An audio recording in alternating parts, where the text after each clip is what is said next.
This is the 2016 Nissan Murano, and it's not very different than what you get in the 2015 model. No significant changes for this year.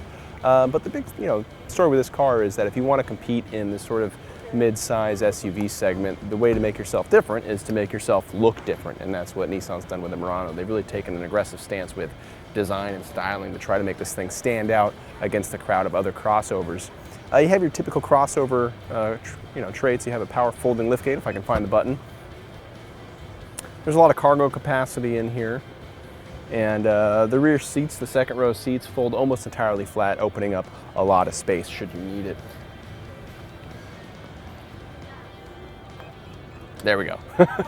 As we work our way up to the front, you can see some of the design things that Nissan used to spice this car up. This is probably the most interesting one right here, this how they painted this part black to keep this black motif working around the glass. It gives this Murano a different look, more of a sportier appearance than your typical SUV. The engine is still a 3.5-liter V6, makes about 260 horsepower around there.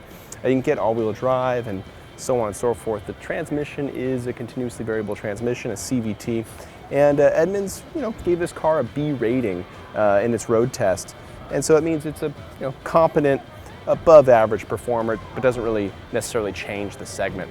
But let's take a look inside.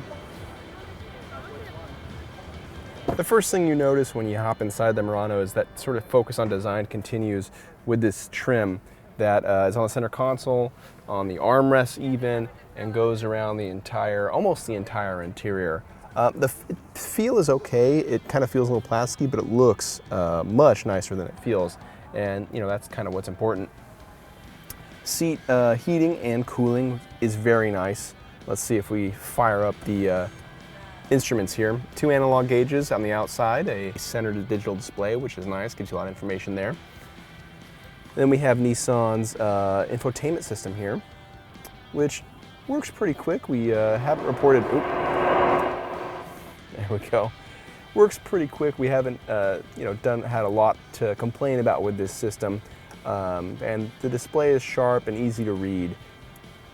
Power ports come in the form of a 12-volt plug in the center console here. You have a USB port and an auxiliary cable hidden in this cubbyhole, which is nice if you want to hide your phone. And your center storage looks like this. There's another 12-volt power port right in the center console here, which is nice. You also have a panoramic sunroof, which is nice for people who sit in the back seat. And let's go take a look back there.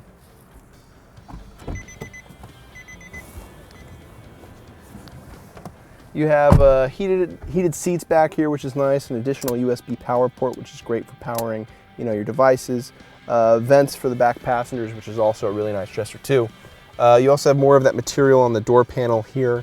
And the room is pretty good. This is a larger vehicle, so you should expect to have more space. And it satisfies that, your expectations. My knees don't hit the seat, and my head is far clear of the sunroof, which is great, because these things typically hurt your headroom pretty strongly. To find out more about the Nissan Murano and to read about why it received a B rating, be sure to visit Edmunds.com.